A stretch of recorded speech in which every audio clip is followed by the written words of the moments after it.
Guerra no Médio Oriente e guerra no PSD são temas para o Eixo do Mal de hoje, com Clara Ferreira Alves e Luís Pedro Nunes, Daniel Oliveira e Pedro Marcos Lopes. Este podcast tem o patrocínio de Vodafone Business. Saiba como a rede 5G pode tornar a sua empresa mais segura, eficiente e flexível. O futuro do seu negócio está em boas mãos. Vodafone Business.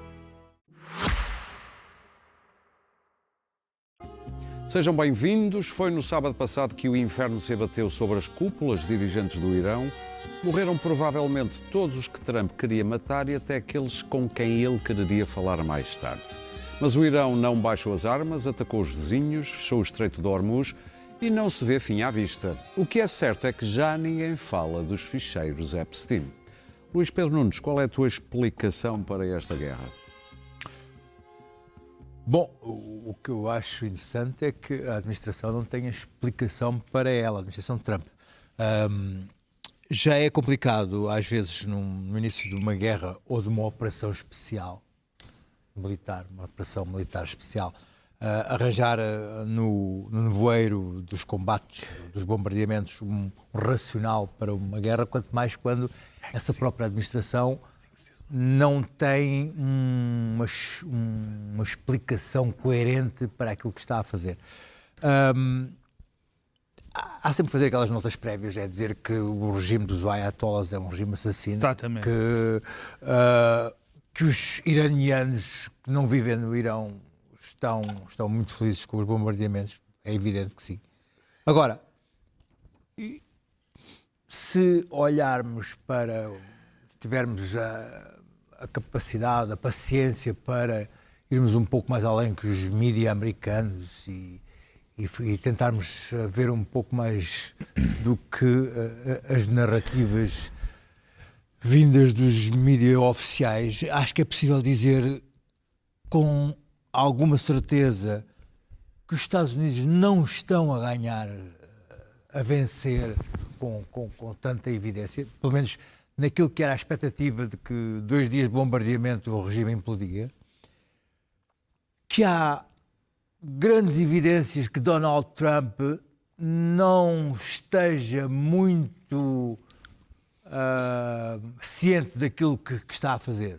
Ou seja, algures ele terá dito que atacou o Irão por um gut feeling, por um instinto, e atacar um país como o Irão, de 90 milhões de habitantes, com uma estrutura que não é o Afeganistão, que não é enfim, que é um país com uma estrutura, uma civilização que vem de há 5.000 anos e que está preparado para ser atacado há algumas dezenas de anos. Por um gut feeling é capaz de não ser uma ideia brilhante. E para além de que a administração tem vindo a alterar o seu racional em relação aos motivos que o levou a atacar o Irão. Chegamos a um ponto em que começamos a ficar confusos em relação àquilo que está a acontecer e àquilo que vai acontecer. Aquilo que vai acontecer, vamos falar um pouco mais além. Mas começamos a normalizar o absurdo e a tentar achar lógicas para coisas que são verdadeiramente absurdas. Hoje estivemos a ouvir o Trump falar, a fazer comparativos com a Venezuela e a dizer que quer participar na escolha do próximo líder supremo do Irão. Quer dizer, as aberrações são de tal forma que começamos a banalizar o absurdo. A verdade é que, ao matar o líder supremo do Irão e ao criar um mártir e ao decapitar aqueles que seriam os sucessores mais prováveis, o regime entrou num modo suicida ao ponto de não ter escapatória. E o regime iraniano, nos 90 milhões de pessoas que ali estão, nem todas os 90 milhões estão ali prontos para saltar para a rua e proclamar a democracia e exigir um regime de direitos humanos. Há parte daquelas pessoas que querem que o regime continue e essas têm as armas. Portanto, o que levou foi a que o regime entrasse em modo suicida e estava preparado para isso e envolveu toda a região no caos e arrastou os países do Golfo nessa destruição e não estava a administração norte-americana preparada para isso. Os Dubais, os Qatares, a Arábia Sauditas viram-se de repente envolvidos em algo que não esperavam e não se sabe a que ponto é que o Irão está ainda disponível a levar esse combate e essa batalha. Dizem que o próximo passo será atacar as reservas e as estruturas de dessalinização de água, o que poderá levar mesmo à destruição enfim, a Arábia Saudita e o Qatar e o Dubai sem água potável será uma situação muito complicada. Bom, isto para dizer o seguinte, isto não era o que os Estados Unidos estavam à espera. Nem vai ser o que os Estados Unidos estão neste momento à espera, a não ser que o negociador mor Donald Trump decida que a vitória é outra coisa qualquer e decida recuar. Neste momento a situação é complicada, a Europa está numa situação complicada, os Estados Unidos estão numa situação complicada, as monarquias no Golfo estão numa situação complicada e não se vê uma saída. Só há um país que está bem no meio disto tudo. É a Rússia. É Israel. Não se vê uma saída muito próxima para esta situação. Para terminar. A narrativa nos Estados Unidos já está neste momento a mudar e o próprio Trump está a criar novos factos. Hoje admitiu a responsável pela imigração e os títulos dos jornais mudaram. Não sei como é que isto vai acabar e vamos falar disso posteriormente. Daniel. Mas isto resume-se a uma única situação. Os Estados Unidos não estão a ganhar.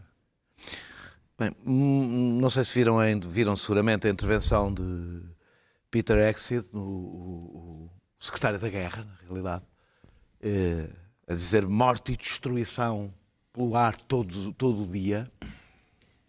E, ao ouvir e ao olhar para aquele homem a falar, percebe-se de onde é que vem neste momento o maior perigo para o mundo. Na realidade, Netanyahu e Donald Trump juntaram-se a Vladimir Putin, aliás são do mesmo espaço político, as pessoas se ignoram, mas são do mesmo espaço político, e abriram a porta do caos. Foram abrindo as portas do caos. E cá chegamos. Acreditar que Donald Trump, que admira acima de tudo déspotas, está a lutar pela democracia, como vejo pessoas incrivelmente ao fim deste tempo todo a dizer isto. Ou que Benjamin Netanyahu está preocupado com os direitos humanos e já agora falta só juntar as ditaduras do Golfo que querem lutar pelos direitos das mulheres iranianas. Eu acho que já não... Ou seja, depois do que aconteceu no Iraque, não há desculpa para ingenuidades e o tipo de discursos que ainda se ouvem de algumas pessoas. E, sobretudo quando se utilizam exatamente os mesmos dois argumentos. Armas e Iraque. Armas e democracia. Sobre a questão da democracia, achar que nas várias intervenções que Trump fez, quase deu a ideia de criamos aqui um vazio político e vocês aproveitem a oportunidade para vir para a rua. Nós lembramos da Líbia, não é? Lembramos das primaveras árabes. Sabemos exatamente o que acontece quando esta é a estratégia. Ou o caos, ou um regime ainda mais repressivo e violento. Qual das duas pior? Mas nessa época ele estava a fazer o Apprentice. Pronto, ainda estava, exatamente. Apoiar os movimentos democráticos, que é como se ajuda à democratização dos países, exige empenho, solidariedade, tempo, tudo coisas que Donald Trump não está disposto a dar a ninguém, muito menos aos iranianos. Sobre a questão, já agora recordar que a última vez que os Estados Unidos mudaram o regime no Irão foi para fazer cair uma democracia, mas não foi para fazer nascer uma democracia, foi para derrubar uma democracia, pondo lá o Pahlavi, que depois, por sua vez, ajudou a criar uma cultura anti-ocidental que levou a 1979 e este regime teocrático. E com uma polícia repressiva. Exatamente, muito repressiva. Quanto à questão das armas, há 30 anos que Israel, que tem armas nucleares fora dos tratados internacionais e que ninguém pode fiscalizar, avisa que a bomba está... Há, aliás, vídeos a mostrar o Netanyahu a dizer ao longo destes 30 anos que está há 2 meses, que está há 6 meses, que está há semanas, que é daqui a 1 ano. Segundo, foi Donald Trump que rasgou o acordo que Barack Obama tinha assinado com o Irão, que foi o único momento que houve redução de enriquecimento de urânio no Irão, e foi ele que abandonou por 2 vezes as negociações para começar bombardeamentos. Aliás, Oman, nas vésperas desta guerra começar, o ministro dos Negócios Estrangeiros de Oman falava de avanços muito positivos que permitiriam um acordo. E eu, aliás, estou convencido que é exatamente por ter havido avanços positivos nas negociações que esta guerra existiu, porque Israel não quer qualquer tipo de acordo. O que Benjamin Netanyahu quer, e eu estou convencido que esta guerra foi, antes de mais, um passo dele, são Estados falhados à sua volta e enfraquecidos. Tem sido a estratégia permanente de Netanyahu desde que chegou ao poder. Porque com Estados enfraquecidos e Estados falhados não é preciso negociar, nem sequer medir forças. Quanto a Donald Trump, eu tenho mais dúvidas e com hoje termino. Não sei se são razões internas, não sei se é a ideia de que poderia repetir a estratégia da Venezuela, portanto associada a uma enorme autoconfiança e dotes cavalares de ignorância, que são 2 coisas que nós sabemos que Trump tem exatamente na mesma proporção. Se é, que é aquilo para que eu pendo mais, o que Marco Rubio disse no início, e que depois veio corrigir, ou seja, na realidade a guerra foi cedida por Israel e os Estados Unidos foram atrás, ou se é sempre uma possibilidade que temos para um Trump que é a absoluta irracionalidade. Não sei qual destas 4, sei que, como falaremos a seguir, o resultado disto pode ser realmente trágico. Clara. Bom, vamos por partes. A história de que a guerra tem os fecheiros Epstein como causa não pode ser porque a guerra estava longamente planeada. Os últimos escândalos Epstein são posteriores, uma guerra destas não foi planeada no último mês. Como a causa era... Não, mas corre nas redes, enfim, o boato de que isto é para disfarçar. Obviamente não. Em segundo lugar, o Irão teve sempre no pensamento de Trump. Ele mandou matar o Soleimani, que se na altura que ia gerar uma represália imensa iraniana. Na verdade, o Irão teve sempre medo de Trump porque era impulsivo e irracional, muitas vezes. E ele foi sempre dizendo, mesmo ao longo da campanha, que jamais autorizaria o Irão a ter uma arma nuclear. Agora, o Irão não estava perto de ter uma arma nuclear agora porque houve os bombardeamentos da Guerra de 12 dias. Que teriam supostamente obliterado, agora, aliás, a capacidade eu lembro-me que eu estive em Israel no 7 de outubro, e a seguir ao 7 de outubro, 2 dias depois, meia dúzia de dias depois, em novembro, no princípio de novembro, nas Nações Unidas, Direito Internacional, o Irão foi convidado pelo presidente do Conselho dos Direitos Humanos das Nações Unidas a presidir ao Fórum Social que discute ciência, tecnologia e direitos humanos. Isto provocou um enorme sobressalto nas organizações de direitos humanos que tentaram impedir essa nomeação, mas isto em Israel foi sentido, quer dizer, como uma humilhação tremenda. Israel, desde o 7 de outubro, é um animal enfurecido e com sede de vingança. É evidente que Trump foi convencido por Netanyahu.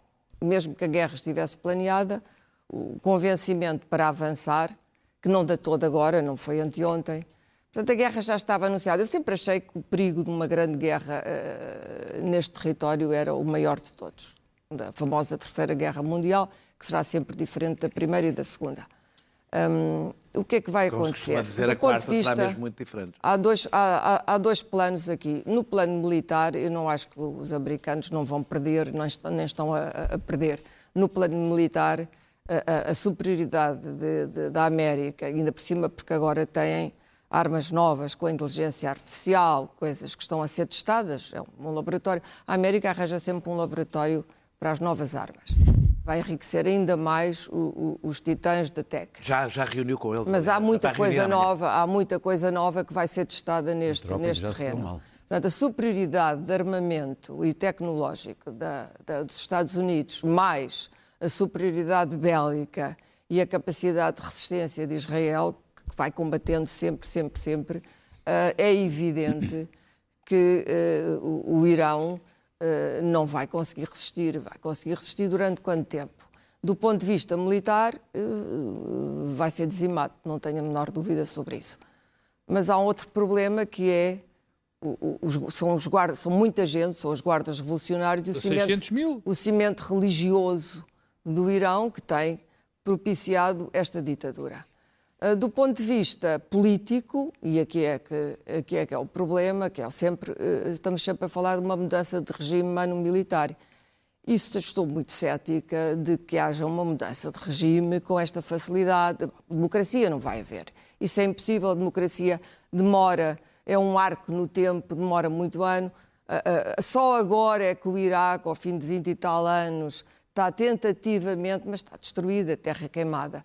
Portanto, há as hipóteses de colapso da sociedade iraniana e depois há o problema do Iraque, quer dizer, se destrói todo o aparelho, destrói-se o repressivo, mas destrói todo o aparelho que aguenta a sociedade iraniana, os riscos de colapso são totais. E de uma guerra civil, milícias armadas, é um país com muitas armas. Portanto, o caos, que é aquilo que se pretende evitar. Vamos falar, eu depois vou falar das consequências externas.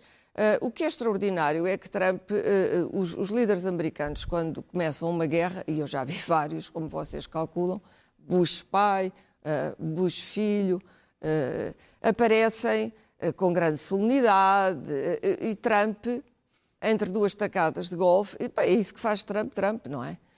Isto não lhe tira o sono. Aparece, ri, estava lá com os futebolistas, mandou umas graças, depois veio o Excess, que é um cowboy, e que se está a divertir imenso com isso, e que disse, vamos matá-los e tal.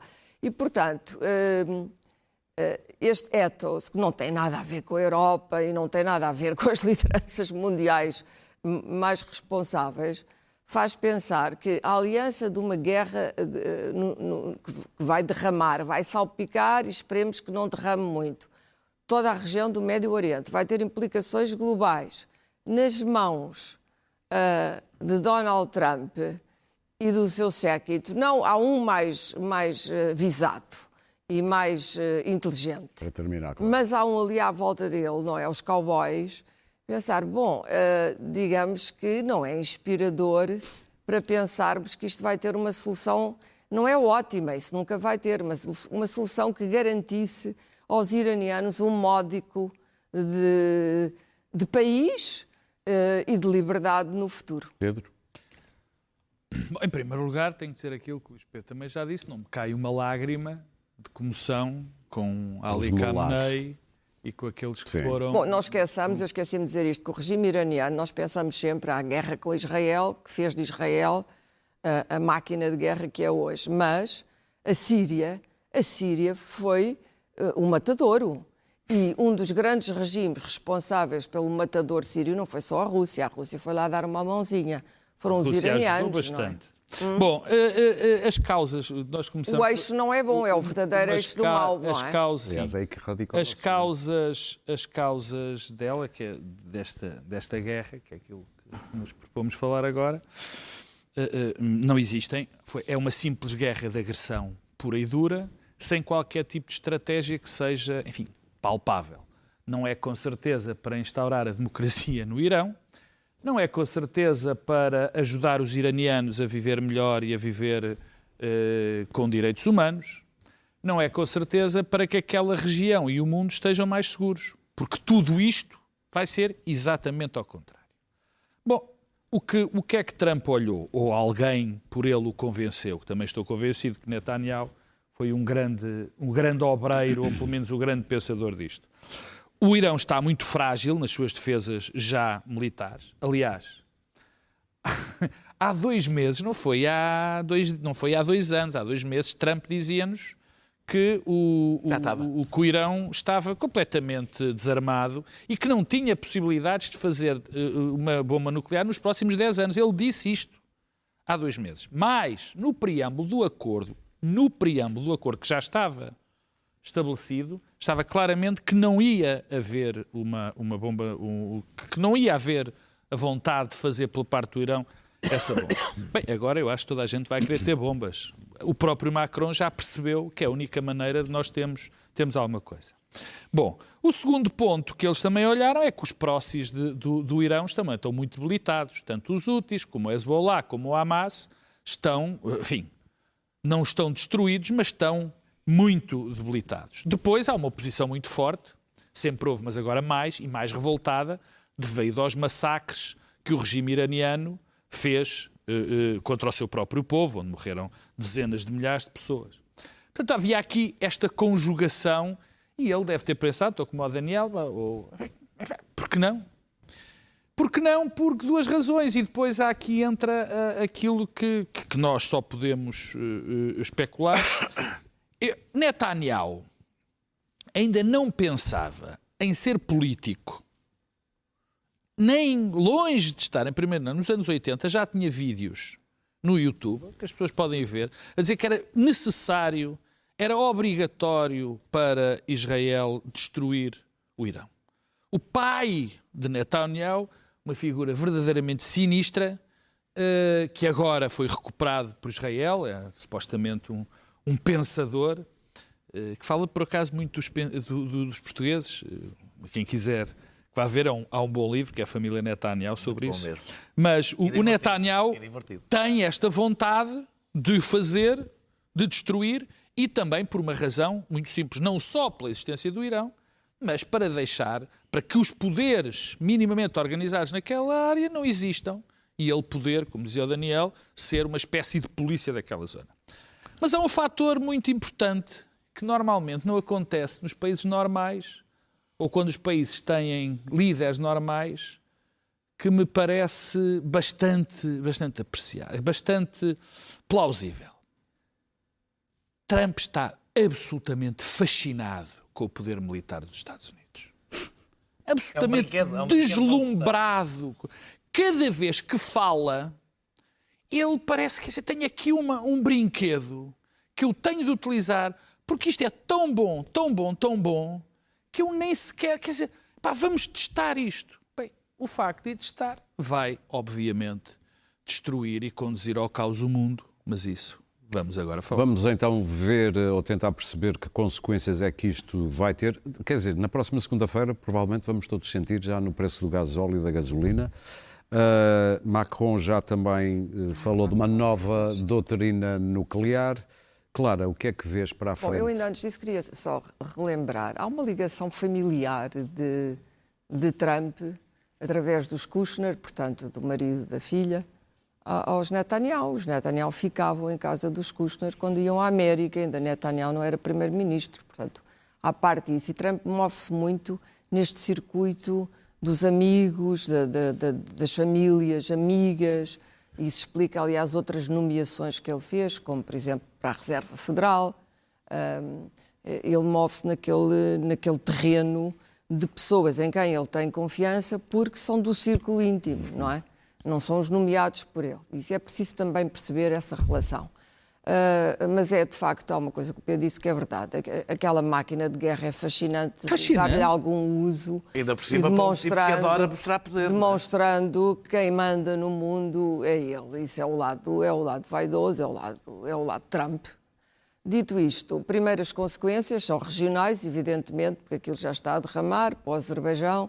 Há sempre que conter agora estes países, para o Líbano, mas isso era inevitável. Embora no Líbano eu acho que é desejável que o Líbano finalmente se liberte, como quer, do Hezbollah de uma vez por todas, e a França até parece tentada a dar uma ajuda nisso.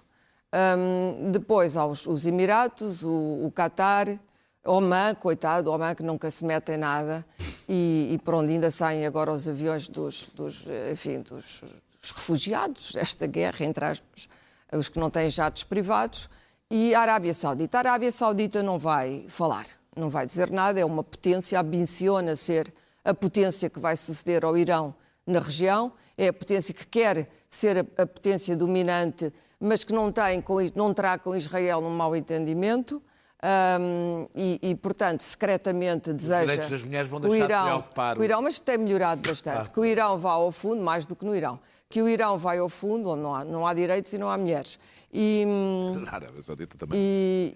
E a verdade é que a Arábia Saudita sabe que os campos de petróleo já foram atacados, voltaram a ser atacados, podia repostar, tem armas e tem poder e tem forças para isso, mas vai conter-se e vou dizer, se estes Estados têm que se defender, mas a resposta, eles ameaçam que vão dar uma resposta, mas a resposta seria caótica, não só porque eles precisam da América, precisam dos interceptors, dos interceptores, e não é só isso, quer dizer, a enorme confusão que seria ter vários caças no ar. O Kuwait já abateu caças americanos por engano. E, portanto, é bom, isto já aconteceu nas outras guerras do Golfo, é bom que estes países fiquem quietos e que esperem, e é o que eles vão fazer, eu acho. Já o Azerbaijão me parece mais... Enfim, a Turquia, a NATO defendeu um míssil. Agora imaginem se fosse a Rússia que tivesse disparado um míssil para um país da NATO. Pois, a reação teria sido brutal. Mas com o Irão já não é tanto. Portanto, há aqui também a modo como o Ocidente reage a estas coisas é muito distinto. Se a Rússia tivesse mandado um míssil para um país da NATO, era considerado um ato de guerra e a NATO, novamente a América, entrava em guerra.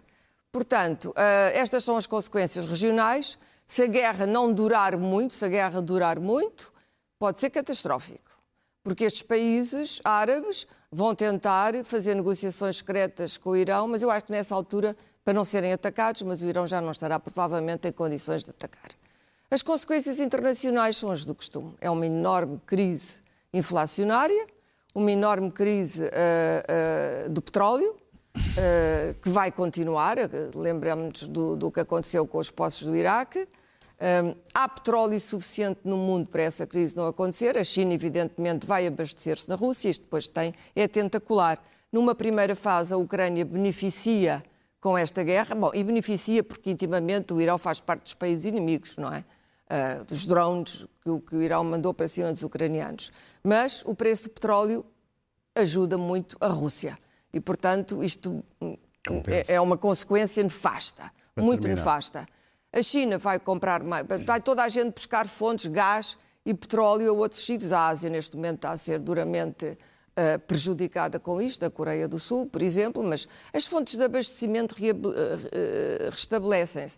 O problema é o preço, e isso vamos sofrer na Europa. Por último, os líderes europeus, a Europa está mais dividida do que nunca. Merz foi a Washington declarar a sua solidariedade, porque Merz quer ser a primeira potência europeia e Macron quer ser ele o líder da Europa. Mas ele disse Macron que fez a Ucrânia um discurso, não a meu ver, deveria dar território. completamente Ele disse a Trump absurdo, na cara dele. completamente absurdo, com um disparate, hino, uma coisa a invocar terminar, claro. o gaullismo, Estamos a ficar com pouco tempo. mandou o porta-aviões, não sei se já repararam, Sim. é o porta-aviões da Europa. A União Europeia tem um porta-aviões que é o porta-aviões francês, Charles de Gaulle, chama-se, que é uma velharia comparada com o que os americanos têm. E, portanto, chegamos a uma conclusão. A França e a Alemanha não se entendem, a Comissão Europeia está enfraquecida, Pedro? a guerra da Ucrânia empurra a Europa inevitavelmente para os braços da América, porque eu acho Ruta repelente, mas aquilo que Ruta disse é verdade. Provavelmente sem a América, provavelmente não, seguramente sem a América, a Europa neste momento não tem nenhuma hipótese, não tem linha de comando, não tem nada para se defender. Bom, em nível de consequências, primeiro para o Irão, não é? Já percebemos todos que há uma hipótese, todos os dias há novas hipóteses. Primeiro, hoje em frente ao Inter de Miami, tivemos a nova hipótese, que era a hipótese que já se falava, mas ele... Arranjar uma DLC. Exatamente, uma DLC na Venezuela e tal, como se fosse possível num país como Mas sabes o Irão. qual é o problema? O Trump não faz a menor ideia do que é o xiismo sacrificial. Não, nada zero. Nem sabe bem onde é que Depois, vai. nem sabe o que é. Não, o Irão já sabe. Havia a hipótese de uma substituição, mas como já todos nós dissemos, alguém se enganou e matou mataram-nos toda a todos. gente. Por acaso não devem ter sido os americanos, são os nossos amigos israelitas A que primeira andam coisa a que os caçá-los. israelitas fazem é matar os caçá-los moderados. Só depois é que se dedicam aos todos, como é radicais. Não há evidente. moderados. E depois, não, é verdade que não há Todos os moderados. regimes, dentro E de todos os regimes depois, há mais radicais e menos a radicais. mais problemática é a da possibilidade da guerra civil. Eu, por acaso, estive com um iraniano, meu amigo, este fim de Não te semana. esqueças daquele que plano dizia fantástico de chamar os curdos. que esse era o problema e, olha, ia falar disto. Ele era dizer, bom, vamos chamar os curdos, que são sempre os curdos que estão a ser lixados, mas há uma quantidade, mas há ali umas minorias no Irão muito homogéneas e que podem ter um papel, quer dizer, os curdos, ninguém sabe bem, são 5 ou 10%. Só que armar os curdos ainda mais é um pequeno problema, porque há ali um pequeno detalhe que se chama Turquia. Exato. E, portanto, não pode bem ser assim. Bom, mas depois há 600 mil guardas revolucionários. Tu podes destruir o país, podes terraplanar o país, mas não se terraplana. E as milícias não se terraplana o Irão como se terraplanou Gaza.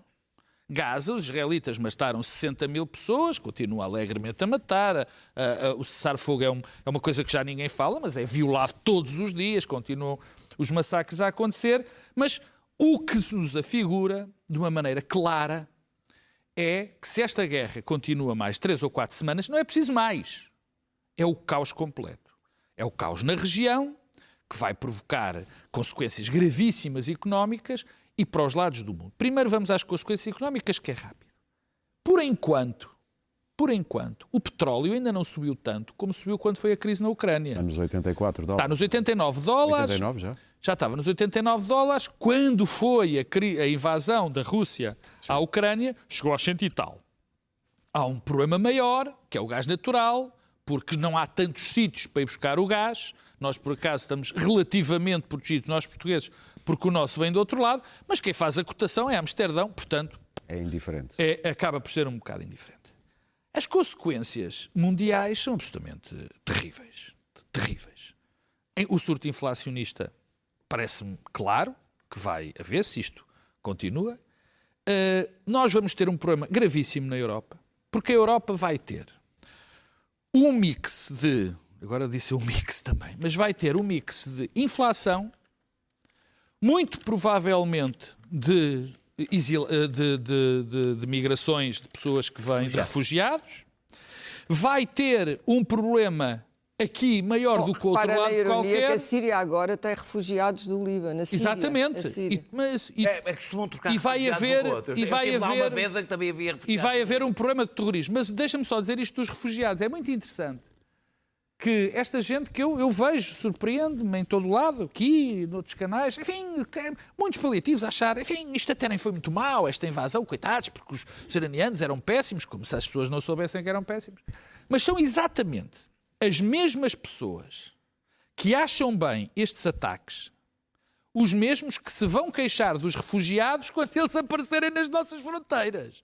Que não haja dúvida nenhuma. Portanto, e a Europa vai sofrer disso e ainda vai sofrer do terrorismo, o que vai ter uma consequência política muito problemática, que é ainda mais crescimento da extrema-direita. A última nota para dizer o seguinte. A Europa está dividida como está. Eu fiquei absolutamente em estado de choque, vi em direto, por sorte ou por azar, o Sr. Merz a fazer uma figura de supeiro completamente do Trump, a dizer as maiores barbaridades do Trump e ele ali, sim senhora, muito bem, sem qualquer tipo de insultos à Espanha, ao primeiro-ministro espanhol, enfim, tudo bem. Portanto, a Europa, como dizia a Clara, não pode estar mais dividida. E eu acho que há só duas pessoas que perceberam o que é que está a acontecer.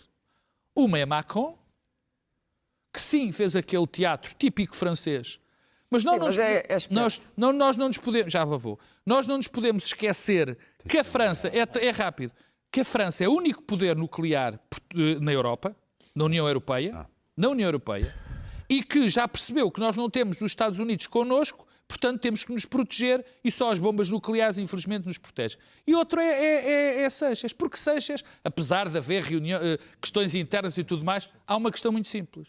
Há uma questão extraordinariamente simples. Ele percebeu o futuro.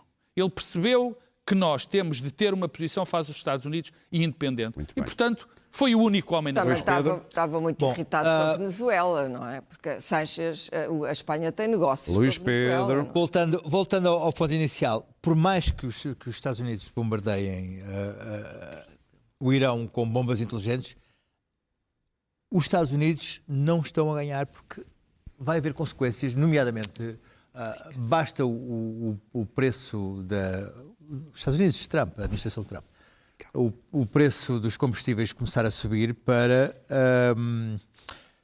a coisa começar a correr mal para a administração de Trump. E 4 semanas de bombardeamentos no Irão não são propriamente algo que a administração Trump deseje. Há algo que eu fiquei perplexo com uma coisa que passou relativamente despercebida, que foi o facto de algumas centenas de militares norte-americanos terem queixado a uma fundação Watchdog pelo facto das chefias militares no dia do início do ataque terem feito um discurso até a Marines a dizer que Trump estava a fazer o trabalho de Deus e terem citado o livro do Apocalipse e anunciado o regresso de Jesus Cristo através desta guerra com o Irão. Mas é verdade, Portanto, isso faz parte do credo. O Mahdi chega e vem estamos Jesus a falar seguir. de um velho senil já condenado a crimes sexuais que está a fazer o trabalho de Deus, que foi matar um líder de um líder de uma teocracia. E é todo este absurdo que está a levar o planeta a uma crise energética global completamente desnecessária. Eu não acredito que as monarquias do Golfo que viviam na Disneylândia de ricos que estavam a criar uma Disneylândia de ricos e que vai ter um efeito dominó a nível financeiro, queiram que esta guerra dure 4 semanas. Aliás, a sua reputação está neste momento colocada em causa. A CNN contou que neste momento há milionários a contratar jatos a preços absurdos para eles voltarem para o Dubai, porque necessitam de cumprir um deadline. Tudo para não pagar impostos. Para não pagar impostos. Vejam bem o que é que aquela gente deve pagar poupar em impostos, porque eles necessitam de regressar ao Dubai.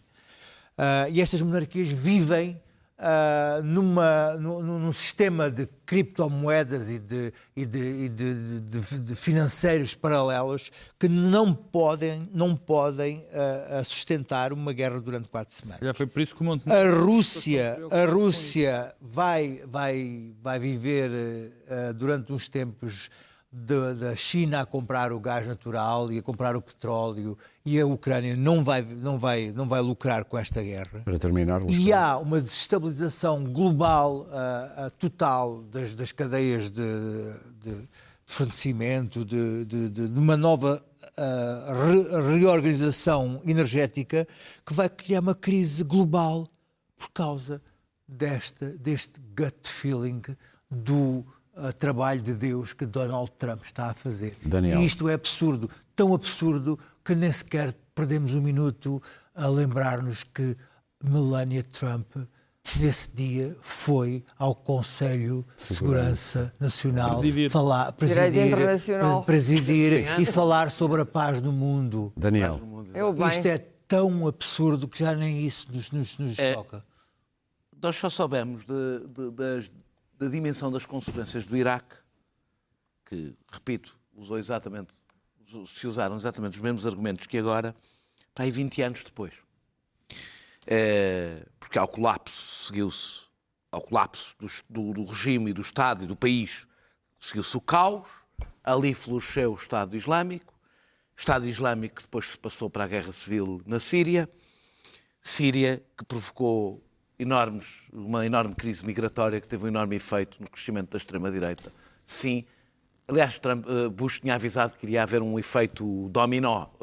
Não foi exatamente aquele que ele tinha anunciado. Aliás, gostei de ouvir o inefável Durão Barroso dar conselhos sobre as posições que os países deviam ter sobre este país. Não há nada mais irónico do que isto. Acho que é melhor ainda. Foi maravilhoso. Acho que ainda melhor do que Melania na ONU. Foi maravilhoso. Há pessoas que não têm mesmo vergonha na cara. Não têm vergonha na cara, não há nada a fazer. Quando nós vemos as bombas no Médio Oriente, quando nós vemos o que seria o encerramento durante semanas do Estreito de Hormuz, ou conseguimos imaginar, quando percebemos que as consequências económicas para a segurança e políticas seriam, se isto se prolongar, muitíssimo superiores às que foram do Iraque. Muitíssimo superiores. Eu tenho ouvido sempre falar, quando se fala de direito internacional, parece que se está a falar de uma coisa de ingênuos, pessoas que querem a paz no mundo, queridos, pessoas um bocadinho irrealistas. Pois o direito internacional, com todas as suas imperfeições, desigualdades, desequilíbrios, é a primeira arma dos países de média dimensão, e foi isso só que a Espanha disse. Fazendo o mínimo dos mínimos. O mínimo dos mínimos é dizer, não usam o nosso território para cometer uma ilegalidade. Vejam lá, isto é o arrojo que isto é. Não usam o nosso território para cometer uma ilegalidade. A mesma Europa, que anda a dizer que é preciso armar-nos para ganhar autonomia, cedeu ao bullying, à primeira ameaça, incluindo uma ameaça, neste caso, impossível, que era a ameaça comercial com a Espanha. E ouvimos Merz a sorrir. Como é que tu queres direito internacional de alguém que diz que quer invadir a Groenlândia? Exatamente, o que eu estou a dizer é... A partir desta base é impossível construir o que é que seja. Não é possível, não usam o nosso território para o fazer. É o mínimo. Eu só pedi... O mínimo foi tratado como um louco. Foi tratado pelos europeus como se fosse um maluco, por dizer não usam o nosso território para uma invasão ostensivamente ilegal. O nosso podem usar, nem precisam de avisar. Já sabem, Rangel já explicou. Podem mandar um bilhetinho depois e a gente trata disso. Eu suspeito que eles usariam mesmo que nós não deixássemos. Sim, também se eu visse Rangel à minha frente também usava. Entrava pela casa dele, ocupava-lhe a casa e depois dizia, olha, desculpa. Olha, para terminar. A Meloni disse exatamente o mesmo. Olha, pronto. Podia usar as Peço bases, imensas desculpas. mas não era para atacar o Irão. Não me ocorreu comparar Rangel à Meloni, parece-me justo. Exatamente. A França, bem, mas o que eu digo são estes países que dizem que nós temos que nos andar. Ficou uma coisa clara. Se ele quiser atacar a Groenlândia, pode amanhã. A Europa não fará nada. Rigorosamente nada. A França falou da segunda arma, que é a arma nuclear. Que no mundo sem direito internacional é o que sobra. Claro. Uma corrida. E só países totalmente irresponsáveis, sejam ditaduras ou democracias, não tentarão ter nos próximos tempos a arma nuclear, porque é o que têm que fazer à luz disto. Esta é a principal lição, e isto, ao contrário do que pensam, não regressa à Guerra Fria. Porque é a Guerra Fria a multiplicar por muito no risco. Ou seja, a crise dos mísseis em Cuba, todas as semanas. Sim. É isto que estamos a construir. Cuba é o próximo mudança de regime, atenção. Até à próxima, mas vamos continuar a tentar construir democracia. Meus caros, não vamos ter tempo para o terceiro tema, vamos para notas. Pedro, queres ficar com o PSD, nomeadamente Montenegro, a desafiar passos? Não queres? Não, ficar com o PSD. Ele queria ficar O com o PSD PSD. morreu enfim.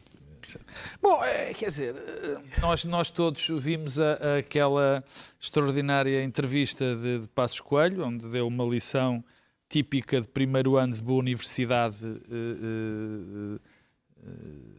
de economia, que eu nunca vi maior conjunto de lugares comuns sobre economia. É preciso reformas, é preciso fazer Deixa-me só isto. dizer que só tens um minuto e pouco. Sim.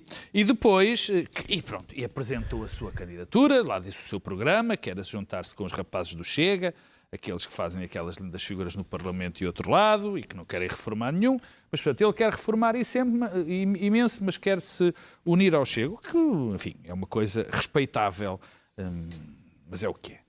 E, portanto, como não há dúvidas, Passos Coelho quer ser o primeiro-ministro. Aqui isso é um pequeno problema. Quer dizer que há um problema de timings como havia. Quer dizer, quando? Porque ele sabe alguma coisa que nós não saibamos? Luís Montenegro vai fugir do país, vai voluntário para o Irão, lutar, não sabemos minimamente o que é. Só que Montenegro, em vez de olhar para isto como para Passos Coelho, como ele devia olhar, que era, olha, está aqui um tipo a fazer uns comentários à minha política, deixa-o comentar. Não. Decidiu fazer figura digamos, caiu na ratoeira. E diz que vai agora, em maio, que seriam mais ou menos as eleições, dizer que para ele que venha. Claro que Passos Coelho não vem. Virá quando quiser. E virá quando quiser, não vem e vai continuar a comentar, que é um bom Por falar em comentador. Chega, Luís Pedro chega no Parlamento. Bom, eu tomei uma decisão na vida que é, não vou deixar que o Chega me canse a beleza. Mas... Isso é impossível. Porque eu tenho uma série de cheganos que que me seguem nas redes sociais E que te cansam a beleza. e acham que me incomodam. E que me chamam esquerdopata e que... Mas cheguei para lá. Toda a gente é de esquerda. Escuta uma coisa. E que o que só mostra... considerado um O que só mostra o quão... Esquerdopata sou eu, pá. Então. O quão, enfim, pouco... Tudo o que não for do esclarecidos Chega é que eles estão em relação à realidade. Mas há uma coisa que eu hoje estava a ver aquela cena que eles fizeram no Parlamento com a Presidente em funções da Teresa Assembleia Moraes. da Teresa Moraes. República. E eu assim, Que é uma senhora. não se cansam. Não se cansam de ser patetas. Não se cansam de fazer aquelas figuras tristes. Não se cansam de ser cringes. É que são cringes. Aquela coisa de se levantarem, todos indignados, e depois vão ali para o bar da Assembleia beber umas minas. Epá, é que são todos tão tascosos. Epá, ai, Muito bem. acalmem-se. Daniel. A Teresa Moraes poderia ser lembrar Atenção. que ela apoia alguém que se quer aliar àqueles Daniel, indivíduos. vamos falar do presidente Marcelo e do retrato de Vils. De Vils. Eu fui recordar-me, já não me recordava dos retratos dos vários presidentes, e é bastante interessante ver. O Ramalhianos tem um retrato ultra realista, de Luís Pinto Coelho. O Mário Soares tem um retrato bastante bem-humorado do Júlio Pomar. O Jorge Sampaio, um despretensioso da extraordinária Paula Rego. Cavaco Silva tem um retrato bastante pomposo. Ele está com uma caneta e um calhamaço da Constituição da República, com ar do Barão Pessoa. E Marcelo Rebelo de Sousa tem um retrato bastante arrojado do Vils, que é um artista que eu gosto bastante, que é alguém que vem da Barra Sul e começou a fazer arte na rua. Sim. Aqueles são um conjunto de jornais onde de longe se vê Marcelo Rebelo de Sousa e de perto se vêem as várias pequenas notícias do que foram 2 anos de mandato bastante atribulado. É uma colagem, não é? É uma colagem, Sim. mas bastante bem feita. Muito. Os retratos dizem menos da presidência e mais de como é que os presidentes querem ser lembrados. E estes dizem muito bem de Mário Soares e de Jorge Sampaio, como é natural, mas ainda melhor de Marcelo Rebelo de Sousa, quer pela falta de pretenciosismo, quer pela capacidade de criar, de fazer rupturas até estéticas, que no pior e no melhor ajudaram a desacralizar o poder político. Isso teve problemas, mas também tem algumas qualidades. Estão ali, se calhar, os problemas e as qualidades de Marcelo E de Rebelo de não se Sousa levar a enquanto presidente. sério. E não podemos deixar de... E é feito com papel de jornal. E é que feito tem com graça. papel de jornal. Claro. Não se leva a sério. Não podemos Ele deixar, não se leva demasiado não a podemos sério. deixar de falar hoje da morte de António Lobo Lobo Antunes. Antunes. Bom, com António Lobo Antunes morre o grande romance português. Uma geração única, que podemos chamar a geração da Guerra Colonial. Ainda temos a Lídia Jorge, evidentemente, mas António Lobo Antunes operou uma ruptura na paisagem literária portuguesa única e insubstituível. Não voltará a acontecer. Quando a Memória de Elefante foi publicado, que é o primeiro livro dele, eu lembro-me de estar a ler a Memória de Elefante, e aquilo era... o modo como se lia aquele livro era o fascínio por ler qualquer coisa que não existia, nunca tinha sido feito. O modo como ele escrevia, e depois escrevia sobre coisas que nós conhecíamos, pessoas que entravam nas galerias Ritz e que faziam as coisas que nós fazíamos naquela altura, mas faziam-no numa linguagem literária. Era uma linguagem sublime, porque ele tinha o chamado tour de phrase único. Eu penso que único na literatura portuguesa, no século XX, sem dúvida, porque Saramago era um retórico, mas aquilo tinha um lado do século XVII, do século II espanhol. O António Lobo Antunes não. O António Lobo Antunes escrevia de um modo sublime sobre coisas que nós, na altura, tínhamos a experiência real e viva. Ele tratou o Império, tratou, para mim, um dos grandes romances, As Naus, que teria sido ter-se chamado O Regresso das Caravelas, mas houve alguém que disse que já tinha o título registado. Era um grande romance, O Regresso das Caravelas, As Naus, não dá, mas é O Regresso das Caravelas, acho que isto explica o livro, retratou o Império, retratou a guerra, que ele conheceu, e trouxe para a literatura o subúrbio. O subúrbio depois invadiu as literaturas posteriores com menos grandeza e menos brilho e menos talento. Mas a ideia de trazer o subúrbio, dar ao subúrbio uma aproximação e um tratamento literário foi único, só alguém que escreve muito bem. Eu uma vez tive uma conversa com o grande Jorge Steiner, o crítico, o Saramago, Benfica Sporting, e Steiner, e acho que já posso dizer isto hoje, confidenciou, tinha admiração por Saramago, mas ele achava que o grande escritor era António Lobo Antunes. Vale a pena só uma nota muito rápida.